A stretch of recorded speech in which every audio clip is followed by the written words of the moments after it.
Temperature से related है। Expansion का मतलब क्या होता है? बढ़ जाना। तो बेसिकली इस चैप्टर में हम बात करने वाले हैं कि कोई भी आपके पास मैटर होता है ना, उसकी एक टेंडेंसी होती है कि जैसे जैसे टेम्परेचर का वेरिएशन आता है तो उसकी shape, size, length, area, volume में कुछ ना कुछ चेंज आ जाना। ये वही रीजन है। अगर आप लोगों ने कभी बहुत बारीकी से रेलवे ट्रैक्स को कभी एनालाइज किया हो कभी, तो रेलवे ट्रैक का एक लंबा सा पैच होता है, फिर बहुत छोटी सी ओपनिंग होती है उनके बीच में, फिर एक लंबा सा पैच होता है, फिर ओपनिंग होती है, फिर लंबा सा पैच होता है, फिर ओपनिंग होती है। अगर कभी नहीं नोटिस किया हो तो आप लोगों ने कभी फ्लाईओवर को नोटिस किया होगा, जो ब्रिजेस बनते हैं वो भी वन शॉट में नहीं बनते ब्रिजेस की, एक लंबा सा पैच बना दिया, वो भी छोटे छोटे छोटे छोटे पैचेस का कलेक्शन होता है और बीच में एक लाइन लगी रहती है।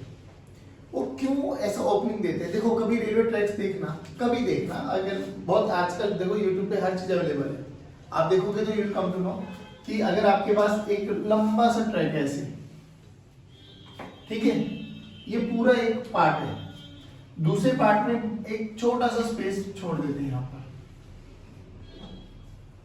क्योंकि बड़ी टेक्निकलिटी के साथ बनाते हैं इन चीजों को। उनको पता है कि जैसे जैसे मतलब गर्मी आएगी, ठंड आएगी तो टेम्परेचर का वेरिएशन आएगा, टेम्परेचर का वेरिएशन आएगा तो इन चीजों में एक्सपेंशन आती है। अब अगर उसको एक्सपेंड करने के लिए जगह नहीं मिली तो होगा क्या? और टेढ़ा मेढ़ा हो जाएगा, अल्टीमेटली होना तो उसको एक्सपेंड करना पड़ेगा या कॉन्ट्रैक्ट करना पड़ेगा, तो कहीं ना कहीं उसको स्पेस चाहिए। तो वो स्पेस उसको पहले से ही मिल जाना चाहिए कि बाद में मेरा जो रेलवे ट्रैक है ये खराब ना हो जाए। क्योंकि अगर रेलवे ट्रैक इन केस ऐसा टेम्परेचर के वेरिएशन से चेंज होने लगे, खराब होने लगे, तो सोच कितना बड़ा लॉस होगा अपने इंडिया को, है ना? कितने लंबे लंबे ट्रैक्स हैं हमारे पास, तो टोटल लॉस। अब ये एक्सपेंशन होता क्यों है वो समझो कि देखो जब भी हम किसी भी मैटर को हीट प्रोवाइड करते हैं, बेसिकली हीट करने से क्या होगा? टेम्परेचर चेंज होता है, ठीक है? टेम्परेचर चेंज होगा तो होता क्या है कि जो आपके पास मॉलिक्यूल्स है ना बाबा, पार्टिकल्स, मान लो किन्हीं भी दो पार्टिकल्स के बीच की जो दूरी है ना, that is 1 angstrom, nearly approximately 1 angstrom, और ये रैंडम मोशन में रहती है। अगर आप लोगों को पता है तो ब्राउनिंग मोशन है ना, सभी पार्टिकल्स। जैसे जैसे टेम्परेचर बढ़ाऊंगा तो तुम्हें नहीं लगता है इनके बीच में एनर्जी आएगी, इनकी थर्मल एनर्जी बढ़ेगी, थर्मल एनर्जी बढ़ेगी तो ये दूर दूर दूर दूर होते चले जाएंगे। तो जो ये सेपरेशन है इनके बीच में और इंक्रीजिंग टेम्परेचर, तो जो ये गैप होता है ना, ये गैप इंक्रीज कर जाता है। अगर ये गैप इंक्रीज हो गया, दो पार्टिकल्स के बीच का गैप पहले इतना था अब इतना हो गया, तो बेसिकली तुम्हें नहीं लगता कि जो ये मैटर है ये एक्सपेंड हो जाएगा हमारे पास? नहीं आया समझ में? तो this is what we call thermal expansion. कि जैसे ही हम लोग टेम्परेचर का, समझ गए आप लोग, टेम्परेचर को चेंज करेंगे तो जो इन पार्टिकल्स के बीच का जो ये गैप होता है, टेम्परेचर चेंज करेंगे तो काइनेटिक एनर्जी बढ़ेगी, काइनेटिक एनर्जी बढ़ेगी तो ये जो सेपरेशन होता है ये धीरे धीरे धीरे धीरे बढ़ जाएगा, और बढ़ जाएगा तो आपका जो मैटर होगा वो एक्सपेंड कर जाता है। Got it? ये मॉरल ऑफ द स्टोरी है बस। अब इसमें कुछ लॉज वगैरह वो समझ लो कि मान लेते हैं, लेट अस सपोज कि हमारे पास एक पतली सी रॉड मान के चल लेते हैं। इनिशियल टेम्परेचर है हमारे पास Ti, और अभी इसकी लेंथ है बाबा L, ठीक?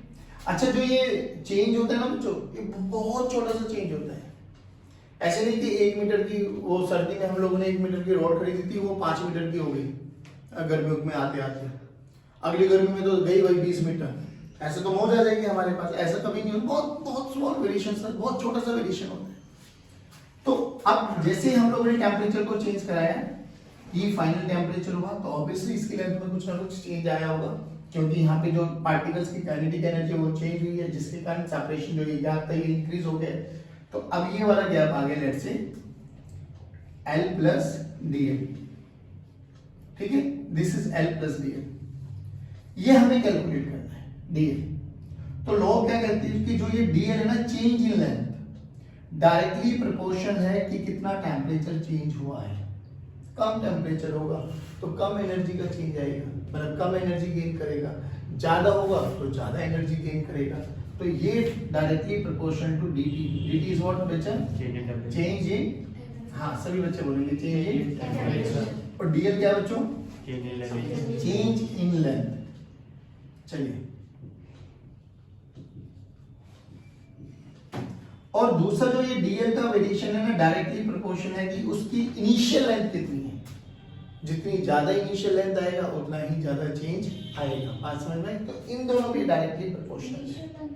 हाँ बिल्कुल, जितनी ज्यादा लेंथ होगा ना उतनी ज्यादा मॉलिक्यूल्स वाइब्रेट करेंगे, उतनी ज्यादा। भाई मान लो 2 मॉलिक्यूल्स हैं, उनका सेपरेशन हुआ, अब 20 मॉलिक्यूल्स है, 20 के 20 वाइब्रेट करेंगे तो सबका इलोंगेशन होगा। 50 मॉलिक्यूल्स है तो सारे के सारे वाइब्रेट करेंगे, धीरे धीरे धीरे धीरे धीरे सब शिफ्ट होते चले जाएंगे। बात समझ में आ गई? तो उस पर भी डिपेंड है। Are you cutting? पक्का?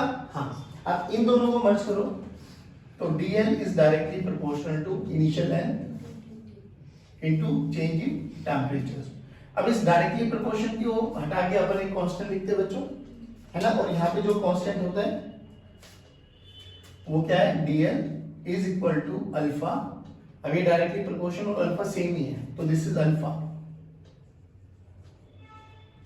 L I into D T.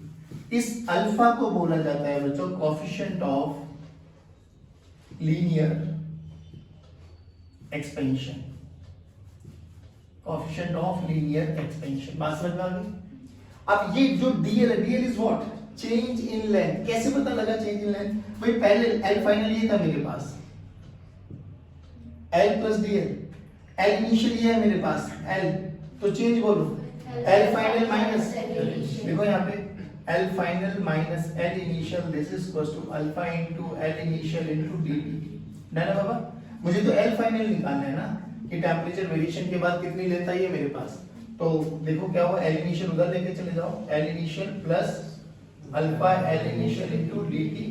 L initial common ले लो बाबा, 1 + 2dt 1 प्लस अल्फा, अल्फा अच्छा हाँ सॉरी अल्फा इनटू डीटी। अब देखो ध्यान से, अब यहां से अगर अल्फा मेरा कांस्टेंट है, जो कि जनरली तुम्हारे लिए अल्फा कांस्टेंट ही आएगा। हाँ, इफ अल्फा इज कांस्टेंट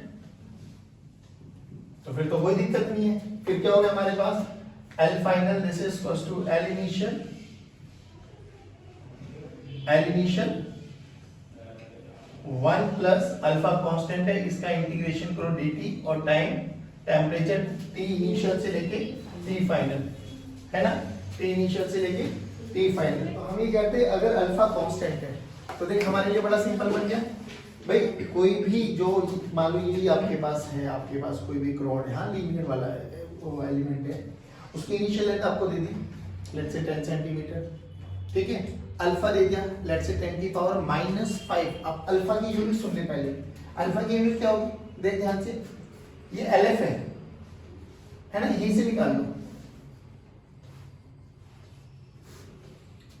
ये मीटर है तो ये पूरा भी मीटर के बराबर होना चाहिए, लेकिन मीटर तो अकेला ही आ गया, यानी ये दोनों एक दूसरे को कैंसिल आउट होने चाहिए। समझे? देखो ये मीटर है तो ये भी पूरा का पूरा मीटर के, याद करो ना, similar physical quantity can be equate. Yes sir. अगर ये मीटर है तो ये भी मीटर होना चाहिए। Yes. तो ये तो मीटर है तो ये अकेला भी मीटर के बराबर है सर। तो यानी ये टेम्परेचर है तो ये भी टेम्परेचर का रिवर्स होना चाहिए। तो बस यूनिट आ गई इसकी, क्या हो गया? 1/टेम्परेचर। और टेम्परेचर की मतलब केल्विन होती है, और वैसे पर डिग्री सेल्सियस भी कह सकते हो उसको, पर डिग्री सेल्सियस यानी डिग्री सेल्सियस पर। समझ गए? एक बड़ा टेम्परेचर है ना तो एक बड़ा डिग्री सेल्सियस या केल्विन, यू कैन सी। चलो ये यूनिट आ गई पहली बात। अच्छा देखो, हमने बोला नेक्स्ट उसी क्वेश्चन को बनाता हूं कि एल आई की वैल्यू दे दी आपको 10 सेंटीमीटर और अल्फा की वैल्यू दे दी बच्चों 10 की पावर -5 डिग्री पर सेल्सियस। 10 की पावर -5 देख, बहुत छोटा है या बहुत बड़ा? बहुत छोटा है, यानी 1 डिग्री के चेंज में 10 की पावर -5 का वेरिएशन आएगा सर। बहुत छोटा सा चेंज है, बहुत छोटा अल्फा की वैल्यू। अल्फा वो आप सोच, इनिशियल टेम्परेचर मान लो 10 डिग्री दे दिया, फाइनल टेम्परेचर बोला 20 डिग्री है, तो हमारे लिए बहुत आसान हो गया भाई। जब इसको करेंगे इंटीग्रेट, तो इंटीग्रेट करके क्या है हमारे पास? देखो L final this is equal to L initial 1 plus alpha T final minus T initial. नहीं आया बच्चों? अब ध्यान से देख, क्या हम नहीं निकाल सकते एल फाइनल? भाई एल इनिशियल हमें पता है, अल्फा हमें पता है, टी फाइनल हमें पता है 20 डिग्री। कहाँ लिखा है मैंने? नहीं लिखा। मान लो ये रहा टी फाइनल 20 डिग्री, तो टी फाइनल हमें पता है, टी इनिशियल हमें पता है, सब चीजें पता है। क्या मैं नहीं निकाल सकता एल? फाइनल लेंथ पता लग जाएगी, कोई दिक्कत? सोचिए जब अल्फा कांस्टेंट है, if alpha is variable then what to do, तो अपन को इंटीग्रेशन करना पड़ेगा। मान लो अल्फा की वैल्यू इसी क्वेश्चन में दे देता हूं 20 into t, ये alpha as a function of temperature दे दिया बच्चों हमारे पास। अगर alpha as a function of temperature दे दिया, सेम क्वेश्चन है, सेम पैरामीटर है, बस अल्फा की वैल्यू चेंज करिए। जहां अल्फा पहले 10⁻⁵ था, अब अल्फा की वैल्यू 20 into t, ये टी कौन सा है? टेम्परेचर। तो पर टी तो आपने कौन सा? अरे नहीं नहीं बाबू, ये और इसके अल्फा वेरी करेगा जैसे जैसे टेम्परेचर चेंज होगा। यहाँ पर अल्फा कांस्टेंट है, चाहे टेम्परेचर 11 डिग्री हो जाए या 20 डिग्री हो जाए या 25 डिग्री हो जाए, अल्फा विल रिमेन सेम। इसमें जैसे जैसे टेम्परेचर चेंज करते चले जाओगे वैसे वैसे अल्फा भी चेंज होता चला जाएगा। नहीं आए समझ में? तो अल्फा कांस्टेंट है ये वाला, अल्फा वेरिएबल है ये वाला। अब अल्फा वेरिएबल है तो क्या करेंगे, इफ अल्फा इज वेरिएबल तो देखो बस फॉर्मूला चेंज हो जाएगा, एल फाइनल ही रहेगा, एल इनिशियल ही रहेगा, 1 प्लस, अब इंटीग्रेशन में अल्फा इंटू डी टी आ जाएगा सर। अब अल्फा की वैल्यू क्या रखेंगे, 20 इंटू टी, नहीं आता सोल्व करना, 20 इंटू टी का इंटीग्रेशन बोलो, 20 कांस्टेंट बाहर, टी स्क्वायर बाय 2। अब टी की वैल्यू वही 10 डिग्री से 20 डिग्री रखो, इंटीग्रेट करो, you will get the answer. नहीं आया समझ में? पक्का पक्का? अब सोच, ये हमारा लेंथ का वेरिएशन। कोई हमारे पास ऐसा एरियल चीज आ जाए, तो एरियल बोले तो हमारे पास एक रेक्टेंगुलर बॉक्स आ जाए जिसकी लेंथ भी है और ब्रेड्थ भी है। लेंथ भी और ब्रेड्थ भी, तो हम लोग ने जैसे टेम्परेचर को देंगे, टेम्परेचर बढ़ाएंगे, तो टेम्परेचर बढ़ाएंगे तो बच्चों उसके लेंथ वाले पार्टिकल्स भी वाइब्रेट करेंगे और ब्रेड्थ वाले भी, यानी वो लेंथ में भी वेरिएशन आएगा और उसका क्यूबॉइड आ गया, कोई क्यूब आ जाए तो लेंथ में भी, ब्रेड्थ में भी और हाइट में भी वेरिएशन आएगा। नहीं आया समझ में? पक्की बात है। अब सुन, यहाँ से हम बात करते हैं, हमारे पास जो ये मैटर्स होते हैं ना, मटेरियल्स जो होते हैं, ये 2 तरह के होते हैं, एक आइसोट्रोपिक, एक एनाइसोट्रोपिक। आइसोट्रोपिक का मतलब क्या है, जैसे अभी हम लोग ने बोला, ये तो एक सिंगल वेरिएशन था लेंथ का, रेक्टेंगल आ गया तो एरियल जिसको अपन बोलेंगे, लेंथ में भी चेंज और ब्रेड्थ में भी चेंज है। अगर लेंथ और ब्रेड्थ में सेम मटेरियल का मिलकर बना हुआ है ना, लेंथ में वेरिएशन और ब्रेड्थ का वेरिएशन सेम है, मतलब अल्फा से सेम चेंज हो रहा है लेंथ में भी और अल्फा से सेम चेंज हो रहा है ब्रेड्थ में भी, ऐसो को तो बोलते हैं हम आइसोट्रोपिक, जिनका अल्फा कांस्टेंट होता है, जिसका अल्फा अलग अलग है, लेंथ में अलग, ब्रेड्थ में अलग, हाइट में अलग, इनको बोलते हैं हम एनाइसोट्रोपिक। क्या बोलते हैं? हमारे लिए जनरली कौन है? आइसोट्रोपिक। आइसोट्रोपिक का मतलब समझ में आ गया, हमारा जो चेंज, जैसा चेंज लेंथ में आएगा ना वैसा ही ब्रेड्थ में आएगा और वैसा ही डेप्थ में आएगा। बात समझ में आएगी? Height depth you can say जो भी कहना है आपको, बात समझ में आएगी? तो हमारे लिए कौन चलने वाला? आइसोट्रोपिक। अब मेरी बात सुनो, इसको उतार लिया। अब एक होता है हमारा एरियल एक्सपेंशन, ठीक है, एरियल एक्सपेंशन, और एक होगा हमारा वॉल्यूमेट्रिक।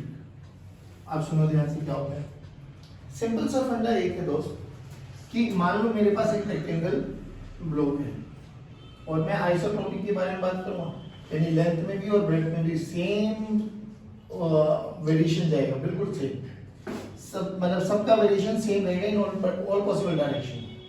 तो मान लो इसकी इनिशियल लेंथ क्या मान ले, L1, और ये मान लिया L2, तो इसका एरिया बोलो, initial area L1 into L2, temperature change करा, ठीक है। तो जब टेम्परेचर चेंज करेंगे तो एरिया फाइनल कितना हो जाएगा बच्चों, व्हेन टेम्परेचर इंक्रीजेस, तो एरिया फाइनल हो जाएगा L1 फाइनल, इसको L1 इनिशियल बोल दूं, थोड़ा सा ठीक लगेगा, और ये हो जाएगा L1 फाइनल और L2 फाइनल। लेकिन L1 फाइनल कितना होता है, अभी अभी निकाला है, L1 फाइनल को हम क्या लिखेंगे बाबा, L1 initial 1 plus alpha into delta T या D T, whatever you feel like good, done. Similarly L2 final बोल बाबा, L2 initial 1 plus alpha into delta T. Area final कितना हो जाएगा सर, एरिया फाइनल हो जाएगा सर, इन दोनों का प्रोडक्ट कर दो। आओ चलो जल्दी बोलो, L1 initial into 1 plus alpha into delta T into L2 initial 1 plus alpha into delta T. बेटा आप लोग भी बोल सकते हो ना, अच्छा लगेगा, रिवाइज भी रहेगा क्या ऐसे ओके सर। कहीं बारात में है क्या, मैडम को भी कर देगा तुम्हारा। हमने Very तो good. आपको बोलने देते हैं। Okay appreciate it. बोलो चलो, L1 इनिशियल L2 इनिशियल क्या हो गया? A initial. अब देख 1 plus alpha into delta T, 1 plus alpha into delta T. अच्छा सोच, ये अगर एनाइसोट्रोपिक होता तो कुछ भी नहीं सर, यहाँ पे 1 प्लस अल्फा 1 डेल्टा टी हो जाता है, यहाँ पे 1 प्लस अल्फा 2 डेल्टा टी, और कुछ फर्क आने वाला नहीं था। चलो तो जल्दी बोलो क्या हो गया, 1 plus alpha into delta T का होल स्क्वायर। क्या होल स्क्वायर वाला फॉर्मूला लगा सकते हो? Yes, sir. लगाओ बच्चों, a इनिशियल इंटू 1 का स्क्वायर प्लस अल्फा का स्क्वायर डेल्टा टी का square plus 2 into alpha into delta T. As we know, अभी देखा है, अल्फा की वैल्यू 10 की पावर -5, उसका स्क्वायर करो, क्या ये अप्रोक्सीमेटली इक्वल टू 0? खत्म कर दो इसको, तो दिस टेंड्स टू 0। तो a इनिशियल देखो बाबा क्या बना, 1 plus twice of alpha into delta T. इसको रिप्रेजेंट किया जाता है बच्चों बीटा से, एंड बीटा इज व्हाट, जैसे अल्फा वहां पे क्या था, कोएफिशिएंट ऑफ लीनियर एक्सपेंशन, तो बीटा क्या बन जाएगा, कोएफिशिएंट ऑफ एरियल एक्सपेंशन। क्या बन गया बाबा, कोएफिशिएंट ऑफ बीटा क्या बन गया, coefficient of areal areal expansion. चलो ओके डन। एक चीज और बताओ, क्या रिलेशन है बीटा एंड अल्फा में? Beta this is equal to 2 times of alpha. Done. अच्छा बाबू, अगर ये ना होता तो एनाइसोट्रोपिक होता तो बीटा की वैल्यू बोलो, alpha 1 plus alpha 2 for anisotropic. नहीं आया रे? And this is for isotropic. नहीं आया बाबा? चलिए अब फिर वही, अगर मैं चाहूं तो एक क्वेश्चन फिर बना लो तुम। इसका इनिशियल एरिया दे देगा, लेट्स से 10 सेंटीमीटर का स्क्वायर है, अल्फा की वैल्यू दे दी 10 की पावर -5, अल्फा की वैल्यू दी है 10 की पावर -5, तो बीटा बोल कैसे निकालेंगे, 2 into 10 की पावर -5 कर देंगे। टेम्परेचर वही 10 से 25 डिग्री तक बताओ, कर सकते हो? बिल्कुल कर सकते हैं, इसमें कोई मुश्किल ही नहीं है, इसमें नहीं आया समझ में। अल्फा कांस्टेंट है, वेरिएबल कांस्टेंट, वेरिएबल होगा तो देख फॉर्मूला लिख देता हूं, a फाइनल बोल, a initial 1 plus beta, beta लिखो डायरेक्ट, बीटा इनटू dt। अगर बीटा मतलब अल्फा वेरिएबल है तो बीटा भी वेरिएबल होगा, क्योंकि बीटा और अल्फा डायरेक्टली प्रोपोर्शनल है, तो बीटा को अंदर लेके जाओ, बीटा इनटू dt। क्या इंटीग्रेट करके सॉल्व कर लोगे हमेशा? पक्की बात है। चलो एक देख लो, इसमें वॉल्यूमेट्रिक एक्सपेंशन, बोलो उसमें क्या हो जाएगा, खुद बताओ। वॉल्यूम का change, length into breadth into height, तो L इनिशियल तो अभी भी यही होगा, L2 भी यही होगा, L3 ओवरहेड हो जाएगा। L3 का फॉर्मूला बोलो, L3 initial is equal to 1 plus alpha into delta T. तुझे नहीं लगता है L1 initial, L2 initial, L3 initial, volume initial बन जाएगा? यानी कहीं ना कहीं वॉल्यूम फाइनल का फॉर्मूला कुछ ऐसा आता हुआ दिखाई देगा, वॉल्यूम इनिशियल। डन देखना, 1 plus alpha into delta T into 1 plus alpha into delta T into 1 plus alpha into, नहीं आया। फिर जब इनको मल्टीप्लाई करोगे तो दोबारा से देखो स्क्वायर वाली टर्म्स आती हुई दिखाई देंगी, सबको उड़ाते चले जाओ। क्यों? क्योंकि अल्फा बहुत छोटा होता है। तो फाइनल रिजल्ट देखो क्या आता है, दिखाई देगा, v final this is equal to v initial 1 plus 3 times of alpha into delta T. यहां पे 3 अल्फा क्या बना, गामा। क्या बना? गामा। हाँ वेरी गुड, गामा तो बन गया। गामा है क्या चीज? Volumetric expansion. Very good, volumetric expansion. एक बड़ा बहुत फेमस क्वेश्चन आता है यहाँ से कि what is the ratio of linear areal and volumetric expansion. तो alpha is equals to 2 alpha is equals to 3 alpha, basically 1:2:3। तो alpha is to beta is to gamma में क्या रेशियो चलता है बाबा? 1:2:3। नहीं आया बच्चों? पहले बताओ इनके क्वेश्चंस में कोई मुश्किल है क्या? 200 आप सुनो, अगर आइसोट्रोपिक है तो सभी लेंथ्स में जो चेंज आएगा ना वो सेम आता है, इतना ध्यान रखना बस। सो अब ऐसे कैसे क्वेश्चंस आते हैं, बहुत बेसिक से क्वेश्चंस हम सुन लो कि अगर हमारे पास एक स्क्वायर शीट थी, हाँ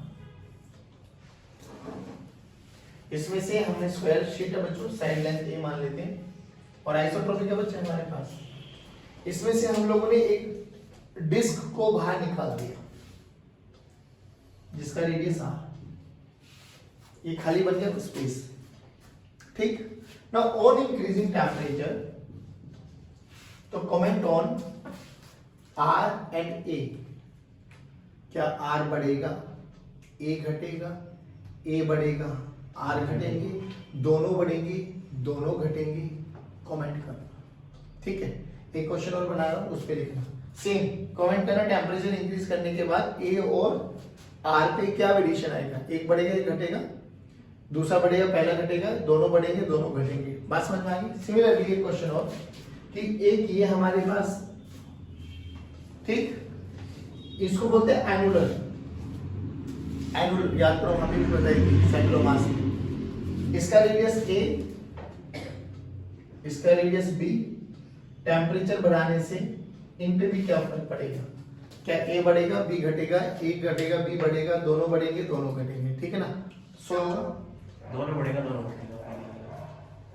पहले वाले में, हाँ दोनों बढ़ेंगे, और दूसरे वाले में दोनों बढ़ेंगे, यही था आंसर, यही आंसर देखा सर मैंने सही तुक्का लगाया, वो मतलब लॉजिक लगाया। इसने एक बात पकड़ लिया, जो इसका दिल बोल रहा है ना वो तो बोलता ही नहीं है, जो इसको लगता है ना ये अटपटा सा लग रहा है कोई ऐसा तो सही जा रहा भी, तुक्का मारना भी कला है बेटे, हर किसी में तुक्का मारना भी नहीं आता, हम नॉर्मली अपने दिल पे ना विवश हो जाते हैं, मैं नहीं सुनता सर, मैं नहीं सुनता दिल का, और दिल की जगह हम फट मार आते हैं, पर दिल की नहीं सुनती, नहीं सुननी चाहिए, फिजिक्स में तो नहीं, कम से कम। देखो लेक्चर की स्टार्टिंग कब की थी, टेम्परेचर बढ़ेगा तो हर एक मॉलिक्यूल एक दूसरे से दूर होना चाहेंगे, काइनेटिक एनर्जी बढ़ेगी, तो जो गैप है वो इंक्रीज होगा। सोच के देख, अगर आप ये बोलना चाहते हो, मैं ये कह रहा हूं ए में ए फाइनल क्या हो जाएगा, A plus one, A one plus alpha into delta T, तो आर क्या हो जाएगा, आर फाइनल क्या हो जाएगा, आर वन प्लस, तो बढ़ रहा है ना, तो बढ़ने का मतलब घटना तो कोई सभी फैक्टर नहीं चाहिए, और ये तो प्रॉपर्टी है भाई कि कोई भी लीनियर डायमेंशन होगी ना वो सेम वे में इंक्रीज करेगी जैसे जैसे आप टेम्परेचर बढ़ा रहे हो, तो ये भी बढ़ेगा, मतलब क्या होगा, ये रेडियस भी बढ़ता चला जाएगा बाबा, और ये भी बढ़ता चला जाएगा, और होना भी चाहिए।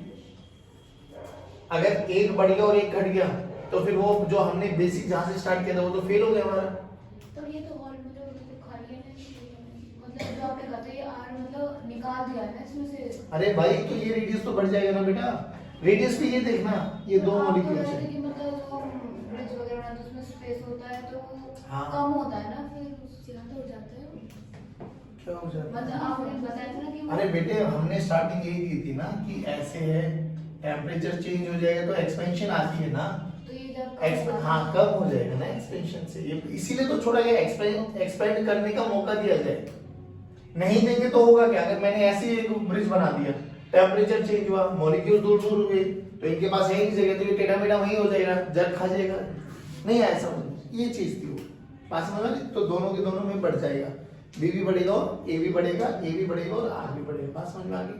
अब सुनो देखो क्या होता है, अभी जब हम लोगों ने इलास्टिसिटी पढ़ी थी तो हम लोगों ने एक चीज पढ़ा था कि मॉडुलस ऑफ इलास्टिसिटी जो होता है वो स्ट्रेस बाय स्ट्रेन का रेशियो होता है ना, स्ट्रेस बाय स्ट्रेन, स्ट्रेस क्या होता था, F applied by A into strain, changing configuration by original configuration।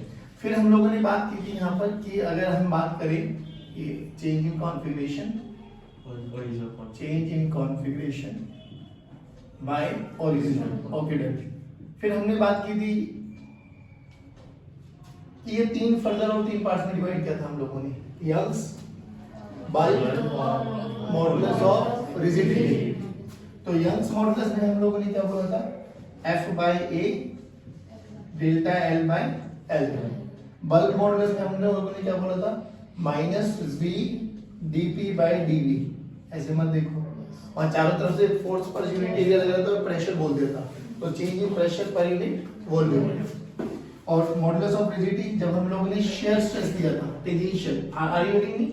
तो force per unit area into theta, theta की वैल्यू बाद में x/L रख दिया था। Now listen to me very carefully. अगर स्ट्रेस आ जाए, मान लो ये एक वायर है, एक वायर है, इस वायर में स्ट्रेस कब आएगा, इलोंगेशन कब आएगा, जब हम लोगों ने फोर्स लगाया था। भाई हमने यही तो किया था ना, देखो ध्यान से कि सर एक वायर है जिसपे लेंथ L है, हम लोगों ने यहाँ पर एक m मास लगा दिया, जिसने m into g वेट लगाया, जिसके कारण इसमें इलोंगेशन आ गई L डैश। बाद में हमने L डैश माइनस L किया था तो will get L delta L। अरे बोल भाई, ध्यान रख यहाँ पे जो इलोंगेशन का फैक्टर कौन था, अप्लाइड फोर्स। फोर्स लगाए थे तो लेंथ का चेंज आया था सर, नहीं आया समझ में? बोलो भाई, आपकी बात ना, यहाँ पर लेंथ का चेंज का एक रीजन कौन है, चेंज इन टेंपरेचर, दोनों अलग अलग है। ध्यान से सुनिए। अब हमसे क्या बोला गया, देखो एक बहुत बेसिक सा कॉन्सेप्ट समझ लो कि एक ना ऐसा एक दीवार थी, और इस दीवार में हमने, जैसे अभी सर्दियों का टाइम चल रहा है, हम लोगों ने एक रॉड को लगा दिया जिसकी लेंथ L है और इसका यंग्स मॉडुलस Y है, सब गिवन है, ठीक है। जब ये लगाया था तो मान लो टेम्परेचर 7 डिग्री 10 डिग्री कुछ भी था, सर्दियों में ऐसा टेम्परेचर चलता है। गर्मी आ गई, जून का महीना आ गया, अब ये टेम्परेचर हो गया 25 डिग्री, क्या होगा, लेंथ में इलोंगेशन आना चाहेगा नहीं चाहेगा? लेंथ चाहता क्या है, ये वाली रोड चाहेगी क्या कि लेंथ को बढ़ाया जाए, बट बढ़ा पाएगी क्या, क्यों? क्योंकि दीवार है, दीवार तो बढ़ने देगी नहीं, दीवार नहीं बढ़ने देगी तो दीवार क्या करेगी, इसको दबाएगी। दबाने का मतलब क्या है, दीवार इस पे एक स्ट्रेस लगाएगी, that stress we have to calculate. बोला गया कैलकुलेट दैट स्ट्रेस। अब स्ट्रेस लगने का रीजन समझो कि स्ट्रेस कब लगेगा। मान लो बहुत बेसिक सी चीज समझना, और समझ में आ जाए तो अच्छी बात है, फिर बहुत आराम से हम ये क्वेश्चन कर सकते हैं। देखो क्या बोला गया, मान लो मेरे पास एक रॉड थी जिसकी लेंथ L है, हाँ, इनिशियल टेम्परेचर मान लेते हैं 10 डिग्री, यंग्स मॉडुलस मान लेते हैं Y। टेम्परेचर चेंज कर दिया हमने 10 डिग्री से लेके टेम्परेचर फाइनल कर दिया हम लोगों ने 30 डिग्री। बताओ लेंथ का वेरिएशन आएगा नहीं आएगा? बॉल कितनी हो जाएगी, L plus delta L। Delta L को क्या लिख सकते हो, अल्फा इंटू डेल्टा T। हाँ वही, बिल्कुल सही बोल रहे हो, जो भी बोल रहे हो, ठीक है ना। L फाइनल कितना हो गया, L1 plus alpha into delta T हो सकता है ना? हाँ, क्या ये लेंथ होना चाहती थी इतना, क्या हो गई लेंथ चेंज, क्या स्ट्रेस लगेगा? दोबारा सुनो, L लेंथ था जब टेम्परेचर 10 डिग्री था, टेम्परेचर चेंज कर दिया तो रॉड क्या चाहती है, इलोंगेट होना। क्या रोड इलोंगेट हो गई? हाँ हो तो गई, नहीं वहां पे नहीं बात करें, यहाँ पे कर रहा हूँ, यहाँ पे ये अलग कॉन्सेप्ट समझ पहले, जल्दी देख दोबारा, वो अभी इस पे आते हैं, पहले इस पे बता। क्या एक रोड ऐसे रखी थी फ्री, टेम्परेचर बढ़ा, इलोंगेट हो गई, होना चाहती थी, हो गई, चाहती क्या थी, इलोंगेट होना, हो गई ना? हाँ, तो स्ट्रेस बताओ आया नहीं आया, आया नहीं आया, कहीं का स्ट्रेस आया नहीं आया। भाई एक बार बताओ, मैं एक बलून है, बलून फूल, मैं बलून को फुला रहा हूं, फूलता जा रहा है, स्ट्रेस किस चीज का है, वो फुलाना चाह रहा था, वो फूलता जा रहा है। स्ट्रेस तो जब आएगा ना जब वो तो फुलाना चाह रहा हूं इधर से तो मैं, और पीछे से दबा रहा हूं, तो स्ट्रेस कौन से केस में क्रिएट होगा, पहले वाले में दूसरे वाले में? इधर देखना, ये क्या चाहती थी, इलोंगेट होना, हो गई ना, तो काहे बात का स्ट्रेस भाई, स्ट्रेस तो ये बेचारी झेलेगी ना, ये क्या चाहती है, हुई क्या नहीं, तो स्ट्रेस इस पे आया ना भाई, है कितना L, चाहती कितना है, ये L1 plus alpha into delta T, ये चाहती है, क्या होने देगा, क्या नहीं होने देगा, नहीं होने देगा तो कौन नहीं होने दे रहा, दीवार। तो दीवार क्या करेगी? स्ट्रेस लगाएगी ना बाबा इस पे। That is what we have to calculate. अब सिंपल सा फॉर्मूला देख, थर्मल एक्सपेंशन जुड़ गई ना इलास्टिसिटी के साथ। बोल स्ट्रेस का फॉर्मूला क्या है? स्ट्रेस गामा इनटू स्ट्रेन, और स्ट्रेस क्या है? Force per unit area. This is equal to gamma into strain. नहीं आया बच्चों? पक्की बात है। अब यहां से गामा निकाल सकते हो क्योंकि ये चाहती थी इतना होना, तो एल फाइनल ये रहा, एल इनिशियल ये रहा। एल फाइनल में से एल इनिशियल माइनस कर दो तो डेल्टा एल आ जाएगा। तो gamma strain delta L by L initial. अब एल इनिशियल कौन सा लेगा? ये वाला या ये वाला जो चाहती है? इनिशियल टेम्परेचर पे कितना था? 10। फाइनल टेम्परेचर पे कितना हो गया? ये। तो इसके लिए इनिशियल कौन बना? यही बना। बात समझ में आ गई? हाँ, बट वो जो अल्फा इंटू डेल्टा टी का फैक्टर है वो बहुत माइन्यूट होता है। तो आप लोग ये लिख सकते हो, एल इनिशियल को एल ले सकते हो, बट अगर कहीं पर स्पेसिफाई कर दिया जाए तो आपको एल इनिशियल फिर वही टेम्परेचर का लेना जो होना चाहिए था। बात समझ में? यहाँ पे फाइनल वॉल्यूम कितना हो गया? यहाँ पे कितना हो गया? L into alpha into delta T हो गया ना डेल्टा एल। डेल्टा एल की वैल्यू कितनी होगी? L into alpha into delta T. देखो यहाँ पे रखो, force per unit area Young's modulus ये रहा, और यहाँ पे L into alpha into delta T. L initial लेना एक्चुअल में ये चाहिए जिस टेम्परेचर पे आप बात कर रहे हो, but alpha into delta T का वेरिएशन बहुत छोटा होता है, तो करीबन करीबन एल ही माना जाता है। एल एल भी कैंसिल आउट। तो अगर स्ट्रेस पूछे तो ये आगे, कोई फोर्स पूछे तो gamma into alpha into delta T into area. नहीं आया बच्चों? दोबारा सुन, हमने बोला कि हमारे पास ये दो दीवारें थी, इस दीवार के बीच में इस रॉड को रख दिया हमने सर्दी के टाइम। टेम्परेचर चेंज हुआ, गर्मी में ये एक्सपेंड करना चाहती थी, बट जो कि इसको इन दोनों दीवारों का सपोर्ट था, ये इसको एक्सपेंड करने नहीं दे रही। ये चाहती कितना थी? L into 1 plus alpha into delta T. क्या बड़ी? क्या लेनी? नहीं बड़ी तो उस पर स्ट्रेस लगाना। हाँ, किसने लगाया? दीवारों ने लगाया, क्योंकि दीवार इसको दबा रही है। अगर दीवार ना हो तो ये एक्सपेंड कर जाए, वो स्ट्रेस हमें कैलकुलेट करना है। अब ये चाहती कितना थी? इतना है, कितना, तो चेंज कितना होना चाहता है? Alpha into L into delta T. तो स्ट्रेस का फॉर्मूला कितना है? Gamma into strain. गामा तो गामा गिवन है, स्ट्रेन क्या होगा? Delta L by L. Delta L ही आ गया। अब रियलिटी में एल कौन सा लेना चाहिए? जिस टेम्परेचर पर वो चाहती है उतना होना, बट बाद में हमारे लिए जो अल्फा इंटू डेल्टा टी वो नेग्लिजिबल है, तो it is approximately equal to L. तो हम लोग एल लेके चल लेते हैं, L will cancel out, will get the answer. बात समझ में आ गई? तो स्ट्रेस कैसे निकाला जाता है आगे? इस वाले केस में स्ट्रेस नहीं आएगा, रीजन समझ में आया? क्योंकि ये क्या चाहती थी? एक्सपेंड होना, और हो भी गई है आराम से, तो there is no stress at all. ये क्या चाहती थी? एक्सपेंड होना, बट हुई क्या? नहीं, तो स्ट्रेस लगा इसमें। अच्छा सोच, अगर ये अब सोचो गर्मी में या सर्दी में आ जाए तो क्या होना चाहिए? होगी क्या? नहीं। अब क्या करेगी? ये दीवार इसको अपनी तरफ खींचेगी पीछे की तरफ। नहीं आया समझ? चलिए, पक्की बात है। कल और एक लेक्चर और लगेगा, इसको वाइंड अप करते हैं। जय हिंद।